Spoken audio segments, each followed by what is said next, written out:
Hey there, YouTube. Cheers. Hope that everyone is doing well. Welcome to my new second channel here, Jazz Brother Number One. And so I just thought I'd get on for a minute and kind of tell my jazz story. I think it's somewhat interesting. I don't know how you'll feel. I guess time will tell. But anyway, jazz is one of my favorite forms of music, and I've really been into jazz, I'd say kind of seriously now, for over 30 years.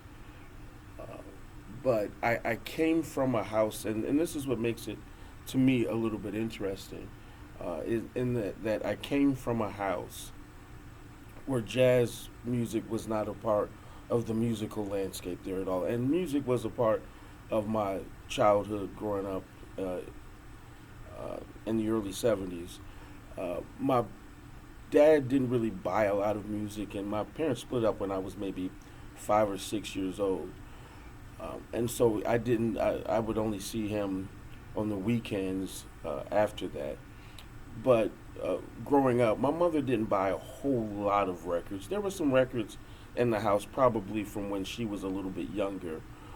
A lot of '60s music. But then my older sisters, I had two sisters that are 10 and 11 years older than me, and so by the mid late '70s, as they were teenagers, they were buying a lot of music. But they weren't. We were real big on roller skating when we were younger. We went roller skating all the time. There was a skating rink um, near our house where we grew up for a while until it closed down, and then we went to another skating rink that wasn't very far away. We probably went sometimes once or twice a week, but anyway, and that's the kind of music that they were into. A lot of the James Brown and the funk and soul music of the day, and then later into some rap music, Sugar Hill Gang, artists like that, Melly Mel,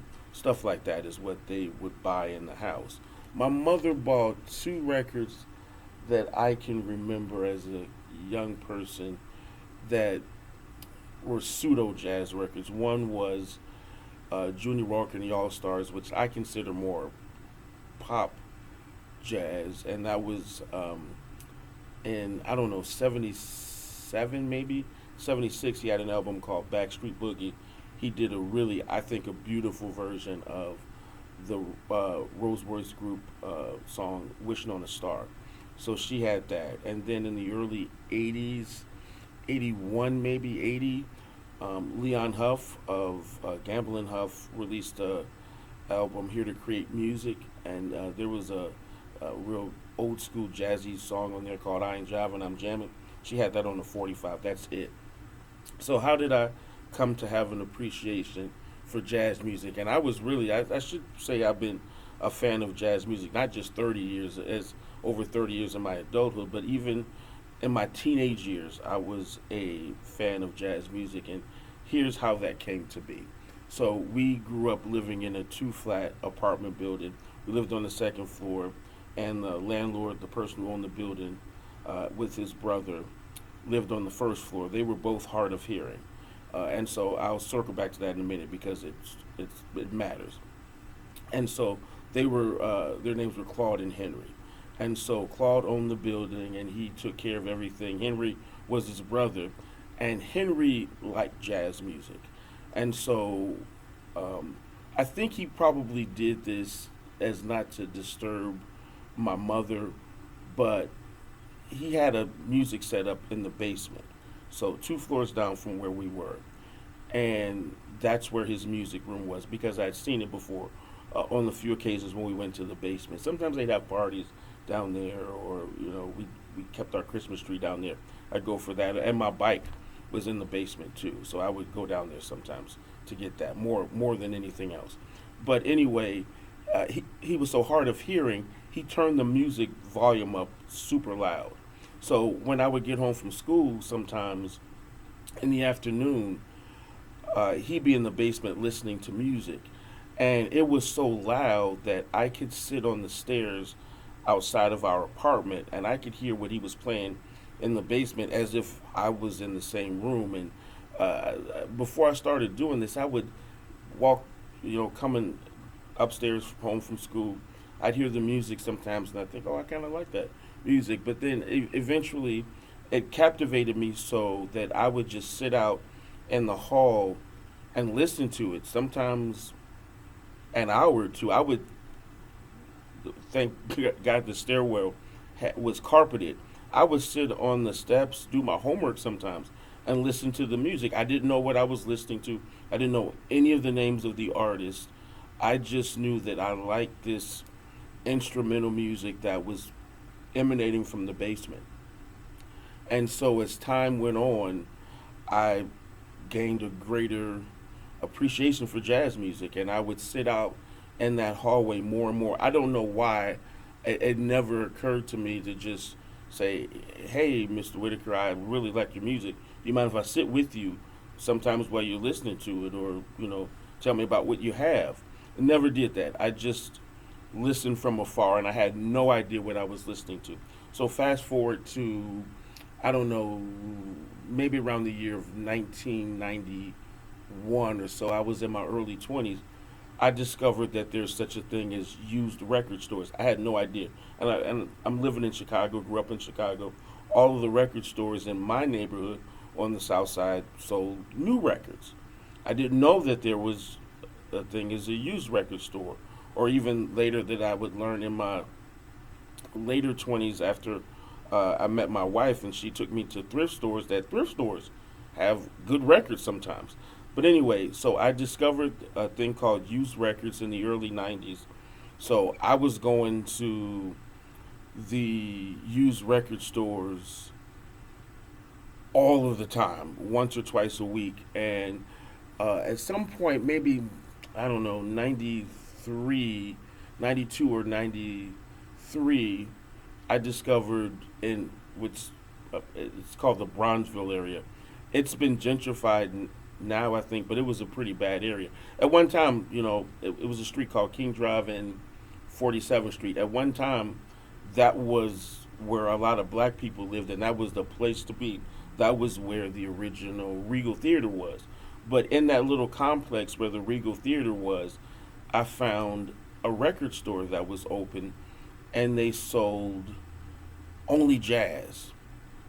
And so I would go in there usually on Saturdays, and because before, when I initially discovered the used record stores, I would get some jazz sometimes, but at this point I had become a DJ, and I was playing primarily what we call in Chicago steppers music. It's more popular today, but it wasn't as, worldwide as it was then. So that's a lot of the music, that and kind of the old school music that I didn't have, and the music of that day is primarily what I was collecting. But when I discovered that jazz store, I was buying 2, 3 jazz albums, because at that time, the original Jazz Classics series wasn't that old, and I think that store, they had some used OJC records, maybe 3 for $12 or something. So I go buy 3 every week, and I started to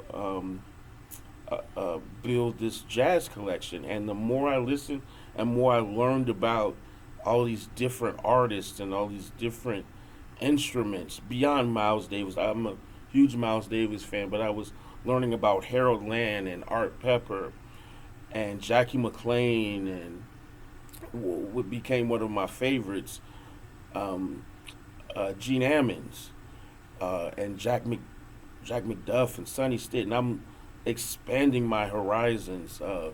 Red Garland were some records that I bought at that time. Arnett Cobb, and so I'm learning more and more about jazz and expanding my horizons. And so that's how I really got to today, was buying used jazz records, maybe 30, 31 years ago, 32 years ago. And although I didn't play a lot of jazz music as a DJ, I was relegated if I did a um, wedding reception or maybe a birthday party at the dinner hour. I could play some jazz music. Maybe during the social hour when it first began and music is lowered, I'd mix some jazz music in there too. But I never really, and that's one of my greatest regrets, was never really got to play a lot of jazz music uh, as a DJ. And so when I discovered YouTube in, I don't know, 2010, 2011, and created my first channel, uh, I didn't think about posting jazz. I was posting a lot of other music, but now that jazz seems to be as popular as it is today, you know, hey, here I am. And so that's my jazz record story. Uh, I'd be interested to hear yours, how you came to appreciate jazz music. And so thanks again for your time. Hey, I've got more music coming up here on this channel. Music from the mid to late 50s all the way up to today in what we call smooth jazz, because I like all forms of jazz music. And one of the questions that I just want to pose now, um, and that is, I know a lot of older guys who have been listening to jazz music for longer than I've been alive. But there seems to be like you have to draw a line. Can you appreciate Kenny Burrell and Kenny G? Are you allowed? Is it legal to listen to both of those artists? I think it is. I have an appreciation for Kenny G. I have an appreciation for what we consider today to be smooth jazz that's now been a thing for over 30 years.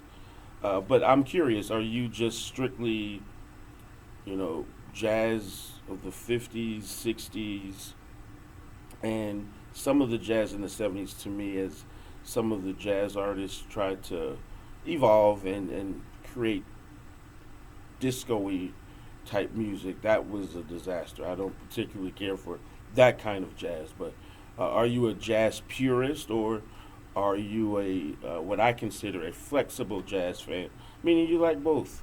And so I'd be interested to know that as well. So thank you.